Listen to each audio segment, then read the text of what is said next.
बिस्मिल्लाहिर्रहमानिर्रहीम। अस्सलाम वालेकुम।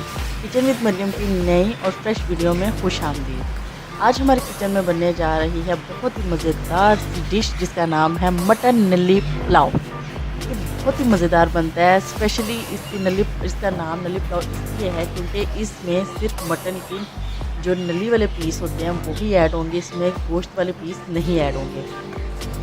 जैसे कि आप ये डिश में देख रहे हैं, इसको अच्छे तरीके से आपने साफ़ कर लेना है। इसके ऊपर से जो चर्बी है वो बिल्कुल आपने साफ़ कर दे देनी है। चर्बी ऐड करने से आपके जो पुलाव है उसके अंदर से स्मेल आना स्टार्ट हो जाएगी। सबसे पहले हमने एक प्रेशर कुकर लेना है, उसके अंदर हमने गोश्त डालना है, साबुत धनिया डालना है, 2 चम्मच ज़ीरा, साबुत काली मिर्च, 2 चम्मच, हाफ टेबल स्पून नमक, 3 से 4 अदद मोटी इलायची, 3 से 4 अदद दालचीनी, 8 9 10 जवे लहसुन के, छोटा पीस अदरक का और 4 गिलास पानी।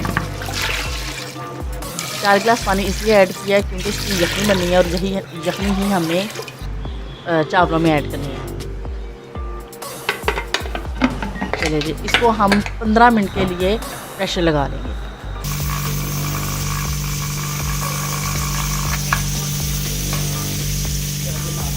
जब तक हमारा ये प्रेशर ओपन होता है तब तक हमने चावल को भिगो दिया है। ये 2 मग चावल हैं, इसी तरीके से धो के हमने भिगो दिया और हमने 3 से 4 अदद प्याज को कट करके ऑयल में ऐड करके हम इसको लाइट ब्राउन से करने हैं। हमने ज़्यादा इसको ब्राउन नहीं करना क्योंकि नली पुलाव का जो कलर होता है वो लाइट ब्राउन सा होता है। इसके लिए हमें मसाले चाहिए 4 अदद टमाटर, 1 लहसुन अदरक का टेबल स्पून और 4 से 5 हरी मिर्च। ये देखिए हमारे ये प्याज रेडी हो गए हैं। अब हम इसके अंदर 1 टेबल स्पून लहसुन अदरक ऐड करेंगे। 2 मिनट के लिए हम इसको फ्राई करेंगे। अब हमारी बोटी तैयार हो, हमने प्रेशर खोल लिया, देखिए हमारी बोटी बिल्कुल तैयार है। अब हमने इसको छन्नी के साथ बिल्कुल हमने जो गोश्त है वो ही ऐड करना है। जो इसके अंदर जो हमने मसाले ऐड किए थे वो हमने ऐड नहीं करने, उसको हमने छन्नी के साथ देखिए यहाँ पर हम गोश्त ऐड कर रहे हैं। गोश्त ऐड करने के साथ साथ हम चमचा हिलाएंगे ताकि हमारा गोश्त जो हंडिया के साथ ना लगे। 3 से 4 मिनट के लिए हमने इसको भूनना है।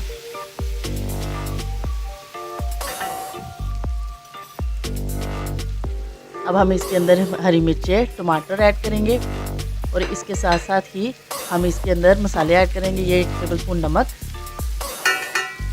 1 टेबल स्पून हरी मिर्च, आधा चम्मच हल्दी। इसको साथ साथ हिलाते जाएंगे ताकि हमारा गोश्त हंडिया के साथ ना लगे। आँच आप यहाँ पे हल्की कर दें। आधा टेबल स्पून हम सूखा धनिया पिसा हुआ, ज़ीरा, काली मिर्च, 3 से 4 अदद दालचीनी और 2 बड़ी इलायची, 1 पत्ता करी पत्ता। इसको अच्छे तरीके से इसकी बुनाई कर लेंगे। बुनाई करने के बाद हम इसके अंदर पानी ऐड कर देंगे। ये वो यखनी वाला पानी है जो हमने गोश्त से लिया था और इसको अच्छे तरीके से आपने प्यूरीफाई कर लेना है। चावलों के हिसाब से हमने इसके अंदर पानी डाल लेना है। चावलों के हिसाब से हमने यखनी ऐड कर देनी है। इसको अच्छे तरीके से हिला के जब इसमें बॉयल आ जाएगा तो हमने चावल ऐड कर देने हैं।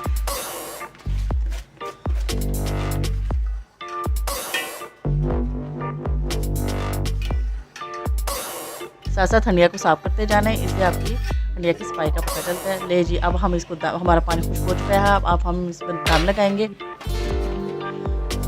दम हमारा रेडी हो चुका है। देखिए हमारे चावल माशाल्लाह बहुत ही मज़ेदार और बहुत ही खुशबूदार बने हैं। जैसे कि आप देख सकते हैं हमारा चावलों का एक एक दाना अलग अलग है।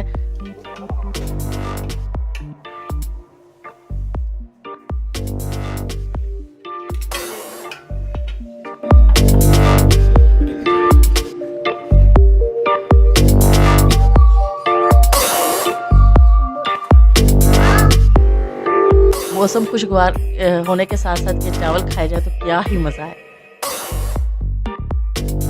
आप देख सकते हैं हमारी प्लेट कितनी खूबसूरत लग रही है। अब हम इसको टेस्ट करते हैं कि हमारे चावल कैसे बने हैं। आप चावलों की खूबसूरती से अंदाज़ा लगा सकते हैं। हमने एक अच्छी सारी बड़ी सी बाइट ली है। इसको हम टेस्ट करके आपको बताते हैं। यम्मी, बहुत ही मज़ेदार ये बने हैं। आप भी ट्राई कीजिएगा, आप देखेंगे इसका जायका वाकई बहुत मज़ेदार है। अगर आप मेरे चैनल पे नए हैं तो सब्सक्राइब कीजिएगा, लाइक कीजिएगा और हाँ, बेल आइकन को मस्ट प्रेस कीजिएगा और कमेंट करके लाजमी बताइएगा कि आज की आपको रेसिपी मेरी कैसी लगी है। तब नेक्स्ट वीडियो में मिलेंगे, तब तक के लिए अल्लाह हाफ़िज़।